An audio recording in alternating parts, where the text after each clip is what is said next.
Hello বন্ধুরা, সবাই কেমন আছেন? আশা করি সবাই অনেক অনেক ভালো আছেন। তো বন্ধুরা, আজকে এই ভিডিওর মাধ্যমে আমরা কথা বলবো রূপশ্রী প্রকল্প নিয়ে। যারা এই প্রকল্পের আবেদন করেছেন, কিভাবে আপনারা স্ট্যাটাস চেক করবেন এবং আবেদন করার পরে কিভাবে আপনারা কতদিন পরে পয়সা পাবেন এবং কিভাবে স্যাংশন হবে, সব কিছু নিয়ে আলোচনা করব আমরা এই ভিডিওর মাধ্যমে। তো বন্ধুরা, যদি ভিডিওটি আপনাদের ভালো লেগে থাকে তাহলে অবশ্যই ভিডিওটিতে লাইক দেবেন আর কমেন্ট করবেন। তো সরাসরি আমি চলে যাচ্ছি ক্রোম ব্রাউজারে। তো আপনারা চলে যাবেন ক্রোম ব্রাউজারে যাওয়ার পরে এখানে আপনারা সার্চ দিয়ে নেবেন রূপশ্রী স্ট্যাটাস। দেখতে পাচ্ছেন আমি কিন্তু অলরেডি রূপশ্রী স্ট্যাটাস কিন্তু উপরে লিখে নিয়েছি। তো আপনারা এটি লিখে নিয়ে আপনারা সরাসরি সার্চ করে দেবেন। তো আমার কিন্তু লেখা হয়ে গেছে। তো আমি সার্চ দিয়ে নিছি। সার্চ দিয়ে নেওয়ার পরে বন্ধুরা দেখতে পাচ্ছেন এখানে একটা লেখা অলরেডি এসে গেছে, রূপশ্রী প্রকল্প। দেখতে পাচ্ছেন রূপশ্রী অনলাইন 2.0। তো এরকম একটা ওয়েবসাইট আপনাদের সামনে শো হবে, আপনারা এখানে ক্লিক করে দেবেন। সো আমি এখানে ক্লিক করে দিচ্ছি। ক্লিক করার পরে বন্ধুরা আপনাদের সামনে কিন্তু এরকম একটি ইন্টারফেস আসবে। তখন আপনাদের এখানে অ্যাপ্লিকেশন আইডি দিতে হবে। তো বন্ধুরা, অ্যাপ্লিকেশন আইডিটি আপনারা কিভাবে পাবেন সেটাও আমি আপনাদের বলিয়ে দিচ্ছি। আপনি যখন অ্যাপ্লিকেশন করবেন, করার পরে আপনার মোবাইলে কিন্তু সরাসরি একটি এসএমএস ঢুকবে। সেই এসএমএসে কিন্তু একটা আইডি লেখা থাকবে। সেই আইডিটা কিন্তু আপনাদের এখানে এন্টার করে দিতে হবে। সো আইডিটা কিন্তু অনেক বড় থাকবে, মোটামুটি 10, 12, 14 সংখ্যার মতো থাকবে আইডিটা। সো আইডিটা এখানে এন্টার করে দেবেন। যেমন আমার কাছে একটা আইডি রয়েছে, আমি এটি এন্টার করে দিলাম। সো এন্টার করে দেওয়ার পরে আপনাকে যেই কাজটি করতে হবে, এখানে দেখতে পাচ্ছেন সাল দেওয়া আছে। তো আপনাকে সালটা সিলেক্টেড করতে হবে। আমার কিন্তু 2021-22 দেওয়া আছে। তো আমি এখানে সালের এখানে ক্লিক করব। ক্লিক করার পর আপনাদের সামনে কিন্তু এরকম ধরনের একটি ইন্টারফেস শো হবে, যেখানে 19-20, 20-21 এবং 21-22 থাকবে। তো আপনারা সর্বলাস্ট যেটি আছে ওটি সিলেক্ট করে দেবেন, কারণ এখানে কিন্তু 22 দেওয়া নেই, 21-22 কিন্তু দেওয়া রয়েছে। তো আমি 21-22 সিলেক্টেড করে নিলাম। নেওয়ার পরে আপনাদের যে কাজটি করতে হবে, এখানে সাবমিট করা লাগবে। তো দেখতে পাচ্ছেন এখানে একটি সাবমিট বাটন আছে। তো এখানে আপনারা সাবমিট করে দেবেন। সো সাবমিট করে দেওয়ার পরে বন্ধুরা দেখতে পাচ্ছেন এরকম একটি স্ট্যাটাস কিন্তু আপনাদের সামনে শো হচ্ছে। এখানে অ্যাপ্লিকেশন ডিটেলস দেখাবে, আপনাদের নাম, বাবার নাম, ডেট অফ বার্থ, এখানে কিন্তু অনেক কিছু জিনিস আপনাদের দেখাবে এই ঘরটিতে। আর অ্যাপ্লিকেশন আইডি কিন্তু দেখাবে, প্রথম যে ঘরটি আছে সেই ঘরটিতে দেখাবে অ্যাপ্লিকেশন আইডি। আর এখানে একটা লেখা আপনাদের আমি দেখাই ভালো করে। তো এখানে দেখতে পাচ্ছেন স্যাংশন। এখানে আপনারা ভালো করে একটু দেখুন, এখানে লেখা আছে স্যাংশন, কত তারিখে এটি স্যাংশন করা হয়েছে।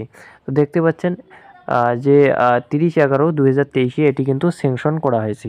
সো এখানে দেখতে পাচ্ছেন পেমেন্টের এইখানে কিন্তু সাকসেসফুল লেখা আছে। আমি আপনাদের একটু ভালো করে বুঝিয়ে দিচ্ছি। পেমেন্টের এইখানে কিন্তু দেখতে পাচ্ছেন সাকসেসফুল লেখা আছে। তো কত তারিখে পেমেন্টটা সাকসেসফুল লেখা আছে এবং ইউটিআর নাম্বারও কিন্তু দিয়ে দিয়েছে। যখন বন্ধুরা স্যাংশন হবে, যখন আপনাদের বিডিও অফিস থেকে কাজটি করে দেবে, বিডিও অফিস থেকে কাজটি করে দেওয়ার পরে কিন্তু এখানে স্যাংশন লেখাটি থাকবে এবং কত তারিখে এটি বিডিও অফিস থেকে পাঠালো স্যাংশনের জন্য, স্যাংশন করে কত তারিখে উপরে পাঠিয়ে দিল আইএফএমএস এর কাছে।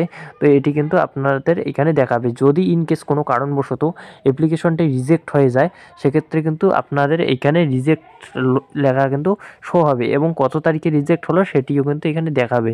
তখন কিন্তু স্যাংশন থাকবে না এবং এখানে পেমেন্টের এখানে নো লেখা থাকবে, সব কিছুই কিন্তু নো লেখা থাকবে, না অথবা নো লেখা থাকবে।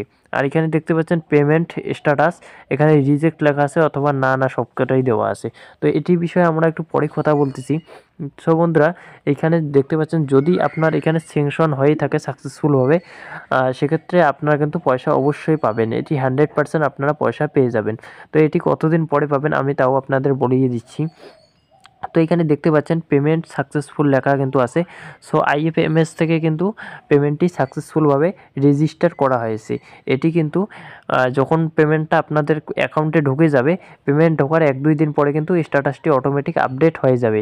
সো এখানে দেখতে পাচ্ছেন এখানে কিন্তু সবকটাই না লেখা আছে। তো তখন আর না থাকবে না, তখন এখানে ইউটিআর নাম্বার অথবা ইএস লেখা থাকবে। সো দেখতে পাচ্ছেন এখানে না কিন্তু তখন থাকবে না যখন আপনাদের ব্যাঙ্ক অ্যাকাউন্টে পয়সা ঢুকবে। তো বন্ধুরা, এবার কথা হচ্ছে যে এইখানে দেখতে পাচ্ছেন পেমেন্ট সাকসেসফুল লেখা আছে। তো পেমেন্ট সাকসেসফুল হওয়ার পরেও কেন পয়সা ঢুকলো না? তো বন্ধুরা এটি কিন্তু IFMS থেকে কিন্তু পেমেন্টটি করা হয়। সো পেমেন্টটি IFMS থেকে যখন ফাইল করে তখন কিন্তু এখানে পেমেন্ট সাকসেসফুল লেখা হয়েছে যে আপনার নামে এবং আপনার ব্যাঙ্ক অ্যাকাউন্টের নামে কিন্তু টাকা ঢোকাতে হবে এত টাকা, 25,000 অথবা 26,000 যত করে দেয় আর কি, যেটা কিন্তু 25,000 টাকা করে এই প্রকল্পের জন্য পাওয়া যায়।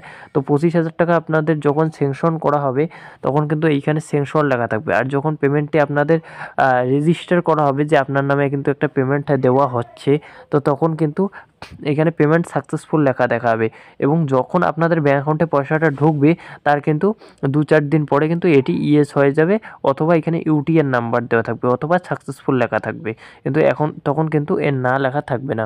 তো বন্ধুরা এবার আমি একটা কথা বলছি যে কতদিন পরে আপনারা পয়সা পাবেন। তো এইখানে আবেদন আপনারা করবেন, করার স্যাংশন যখন হবে, স্যাংশন হওয়ার পরে দেখবেন যে স্যাংশন হয়েছে না রিজেক্ট হয়েছে। যদি স্যাংশন হয়ে থাকে, হওয়ার পরে যদি এরকমভাবে সাকসেসফুল লেখা আসে, তাহলে আপনারা কিন্তু 15 থেকে 1 মাস অথবা 1.5 মাসের মধ্যে কিন্তু সর্বশেষ 1.5 মাসের মধ্যে কিন্তু আপনারা পয়সাটি পেয়ে যাচ্ছেন। তো বন্ধুরা এই হলো আজকের ভিডিও। যদি ভিডিওটি আপনাদের কাছে ভালো লেগে থাকে তাহলে ভিডিওটি অবশ্যই শেয়ার করুন, লাইক করুন এবং কমেন্ট করুন আরও এরকম ভিডিও পাওয়ার জন্য।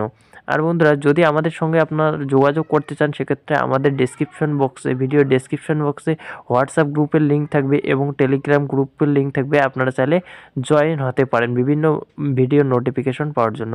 তো বন্ধুরা এই ছিল আজকের ভিডিও।